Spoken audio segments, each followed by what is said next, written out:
Good morning, सुप्रभात। आप सोच रहे होंगे आज तो प्रेशर और आ गया। जिंदगी के इम्तिहानों ने दिलाई है मुझे नई पहचान। जो बचकर निकले थे वो आज खाक हुए बैठे हैं। तो जिंदगी हमेशा एक जंग है। नई चुनौतियां जिंदगी में आती हैं और उन चुनौतियों को जो जितने अच्छे तरीके से हैंडल कर लेता है, वो याद रखना, वो उतना ही बड़ा सफल व्यक्ति बनता है। आप लोगों में से, क्योंकि रीट के बच्चे हो, बहुत से पहली बार एग्जाम दे रहे हैं, तो उनको ये लग रहा होगा कि सर अब क्या होगा, नया सिलेबस आ गया, कुछ नए टॉपिक जोड़ दिए गए हैं, कुछ नई बातें भी हमारे सामने आई हैं, हमने पहले ये किताबें पढ़ी, अब क्या करें, कौन सी किताबें पढ़ें। इतना अव्यवस्थित होने की आवश्यकता नहीं है। ये कंपटीशन एक ऐसा कंपटीशन है जो बच्चा अपने आप को इन 3 से 4 महीनों में व्यवस्थित करेगा। याद रखना, क्या करेगा? व्यवस्थित करेगा, वो सिलेक्शन लेके जाएगा। ये नहीं कि आप बहुत ज्यादा कंटेंट एकत्रित कर रहे हो, तनाव में रह रहे हो, अब क्या करूं वो करूं, ऐसा कोई भी सोचने की आवश्यकता नहीं है। आप सबका सिलेक्शन होगा यदि आपने अभी भी अपने आप को व्यवस्थित अव्यवस्थित नहीं किया। तो क्या फर्क पड़ता है? सिलेबस आ गया, रीट की विज्ञप्ति विस्तृत रूप से आ गई, बहुत सारी चीजें क्लियर कर दी गई हैं। अब जो क्लियर चीजें की गई हैं वो क्या की गई हैं वो आपको समझना है।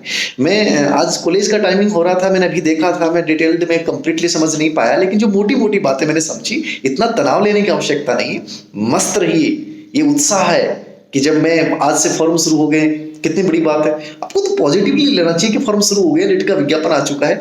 और जो चेंज हुए हैं वो किसी एक बच्चे के लिए चेंज नहीं होते हैं, वो सब चेंज सब बच्चों के लिए होते हैं, सब परिवर्तन सबके लिए होता है। तो इसके ऊपर ये आप ये मत सोचें कि अब क्या होगा सर, साइंस में तो कृषि वाला नया टॉपिक जोड़ दिया, एसएसटी में तो बहुत चेंज कर दिया, जैन धर्म बौद्ध धर्म जोड़ दिया, महाजन पद जोड़ दिए, पॉलिटिकल साइंस वाले पार्ट में चेंज कर दिया, ज्योग्राफी वाले पार्ट में चेंज कर दिया, राजस्थान जीके के पार्ट को बढ़ा दिया। तो कोई बात नहीं, बढ़ा दिया तो उसको भी कर लोगे, और बच्चे करेंगे तो आप भी कर लोगे, ठीक है। तो मैं मोटी मोटी 4-5 बात बता दूं कि एक तो तनाव नहीं लाएं, बहुत पॉजिटिव रहना है आपको, सिलेक्शन हो जाएगा, याद रखना। इस पे मैं एक विस्तृत लाइव सेशन कर लूंगा, डिजिटल बोर्ड के माध्यम से प्रयास रहेगा, ताकि एक पॉइंट को मैं क्लियर कर दूं। अब तो शॉर्ट में इसलिए बता रहा हूं ताकि आप पूरे दिन कम से कम अपनी पढ़ाई को खराब नहीं करें। सिंपल सी थ्योरी है, सिलेबस में मामूली चेंज किया गया है। साइंस और मैथ में जो जीके जोड़ने की पूरी संभावना थी डोटासरा जी के अनुसार, क्योंकि राजस्थान के बच्चों को फायदा देना था, तो राजस्थान तभी वो अलग होते, लेकिन उन्होंने नहीं जोड़ा। अब वो क्या, उसका क्या मुद्दा रहा है पता नहीं, लेकिन जीके नहीं जोड़ा। लेकिन साइंस में थोड़ा सा चेंज किया गया है, सिलेबस आप देखेंगे पता चल जाएगा। कृषि प्रणाली वाला विशेष रूप से राजस्थान के संदर्भ में वो पार्ट जोड़ा गया है। जब आप बात करते हैं उसकी एसएसटी की, तो एसएसटी में जो है वो काफी चेंज किया गया है। मैंने कहा कि इतिहास में टॉपिक चेंज किए गए हैं। मैंने इसलिए कहा था ना गाइड मत खरीदना, और मैंने इसलिए कहा था गाइड मत खरीदना भी, ये गाइडें जो है वो सब बेकार हो जाएंगी जो पहले से आपने खरीद रखी हैं। तो टेंशन नहीं लें, अभी आपको कोई नई किताब खरीदने की आवश्यकता नहीं है। सब माध्यमिक शिक्षा बोर्ड की किताबों में सब टॉपिक डाल रखें, तो टेंशन नहीं लें, ठीक है। तो एसएसटी में काफी चेंज किया गया है, तो थोड़ा सा एसएसटी वाले बच्चों को मेंटली इसलिए तैयार होना है। और विशेष रूप से उनका जो बैंकिंग प्रणाली वाला टॉपिक था वो स्पेशली उनमें नया जोड़ा गया है, उन्होंने कभी पढ़ा नहीं होगा, वो कॉमर्स के बच्चों को शामिल करने की वजह से जोड़ा गया है। तो इतना उसमें भी तनाव नहीं लें, वो माध्यमिक शिक्षा बोर्ड की किताब बहुत अच्छे से दे रखा है, आप उसको कवर कर सकते हैं। उसके बाद अपन बात करते हैं जैसे लेवल फेस्ट में, तो लेवल फेस्ट में भी काफी चेंज किया गया, इन्वायरमेंट के टॉपिक्स हटाए गए हैं, ठीक है। राजस्थान जीके में जैसे लोकोक्तियां, मुहावरे, ठीक है, लोक देवता, लोक देवियां, राजस्थान कला संस्कृति वाला, इतिहास का कोई पार्ट नहीं जोड़ा गया, लेकिन राजस्थान कला संस्कृति का पार्ट बहुत ज्यादा जोड़ा गया है। तो लेवल फेस्ट वाले बच्चों को भी पॉजिटिव लेना है, क्योंकि कर जाओगे, कुछ भी नहीं है, इतना बड़ा टॉपिक नहीं है। मैं मुश्किल से बताऊं कि जो नए टॉपिक सिलेबस में चेंज किए गए, मात्र आप 5 से 10 घंटे एक्स्ट्रा यदि पढ़ लोगे टोटल 3 महीने में, उनमें से टॉपिक कवर हो जाएंगे। तो तनाव लाने की आवश्यकता नहीं है, योद्धा हो आप और जीतोगे। पहले से ही मान लीजिए कि सामने वाला योद्धा जो है वो नए अस्त्र शस्त्र लेके आ गया, तो आप रोने लग जाते हो पहले से। तो बड़ा पॉजिटिवली लेना है, बहुत बड़ा युद्ध है, उत्साह के साथ भाग लेना है, व्यवस्थित अपने आप को बनाना है। दूसरी महत्वपूर्ण चीज ये थी कि कई बच्चे बहुत बार फोन कर रहे हैं कि सर एमए वाला क्या होगा। मैं विस्तृत वीडियो में अलग से बताऊंगा, यहाँ थोड़ा सा बता रहा हूँ कि जुलाई 2011 के बाद जिन्होंने बीएड की है, वो चाहे कश्मीर से की है, चाहे बाहर से की है, राजस्थान से की है, उन सब के लिए 50% अनिवार्य है। लेकिन रिजर्व कैटेगरी जो जैसे एमए, आपका एसटी, एससी, एमबीसी, ओबीसी, ठीक है, ईडब्ल्यूएस, इन सब कैटेगरियों को 5% की छूट रहेगी, यानी आप 45% वाले बच्चे भी दे सकते हैं। लेकिन जनरल कैटेगरी वाले जिन्होंने जुलाई 2011 के बाद किया है उनको 50% ही चाहिए। यदि एमए में उनके 50% हैं तो उनकी कोई प्रॉब्लम नहीं होगी। बाकी जिन्हों के नहीं है उन बच्चों के पास एक ही ऑप्शन बचता है, 45 से भी कम है उनके लिए एक ऑप्शन बचता है कि वो एग्जाम नहीं दे पाएंगे।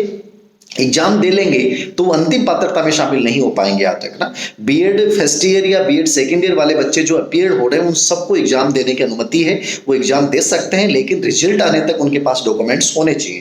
ये बहुत क्लियरली इस बात को स्पष्ट किया गया है, ठीक है। और तीसरी विशेष बात ये थी कि कई बच्चों ने कहा कि सर हमने नई एनसीईआरटी खरीद ली, पुरानी आरबीएससी, कोई फर्क नहीं पड़ता।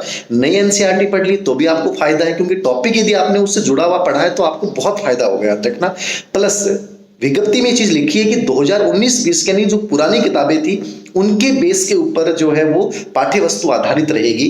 तो 19-20 की किताबें आपको मिलती हैं तो ठीक है, और नहीं मिलती हैं तो कोई दिक्कत नहीं है, मैं टेलीग्राम के ऊपर पीडीएफ के रूप में उपलब्ध करवा दूंगा उन सभी किताबों की कॉपियां, कोई टेंशन लेने की आवश्यकता नहीं है। याद रखना, और बाकी इतना बड़ा कोई मैटर भी उनमें नहीं है। आपने जो गाइड भी पढ़ रखी है तो गाइडों में उस मैटर को शामिल किया गया है, ठीक है।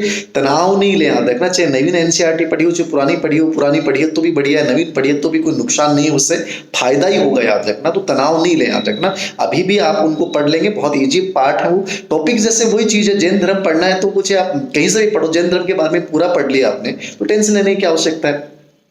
चौथा चेंज है जो इन्होंने स्पेशली मैं बात करूंगा कि इनका जो लेवल का इन्होंने बताया, कठिनाई स्तर वाली बात की।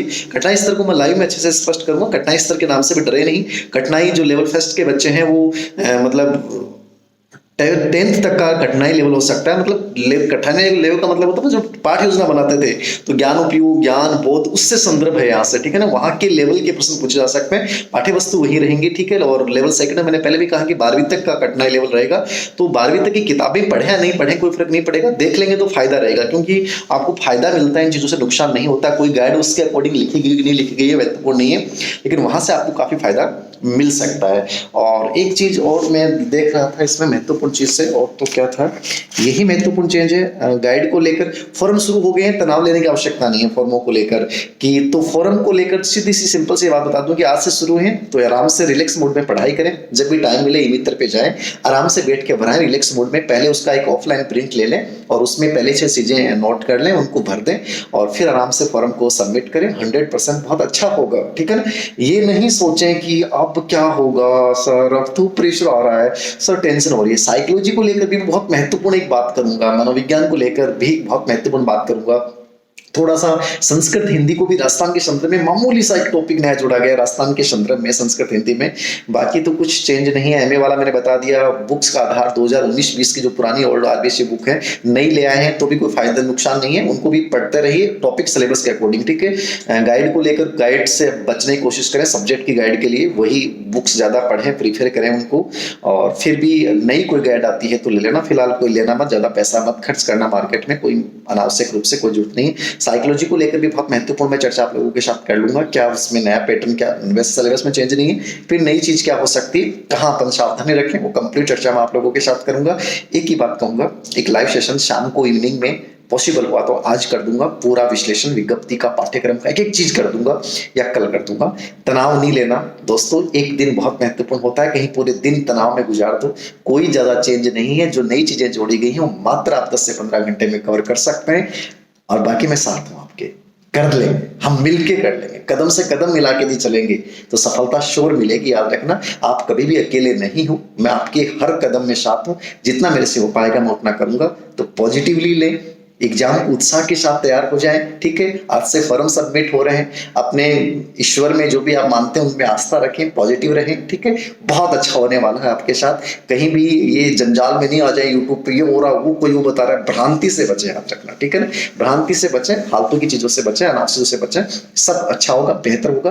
कंप्लीट विश्लेषण के साथ कोशिश करूंगा इवनिंग में शाम को लाइव सेशन लाने की। Thank you very much.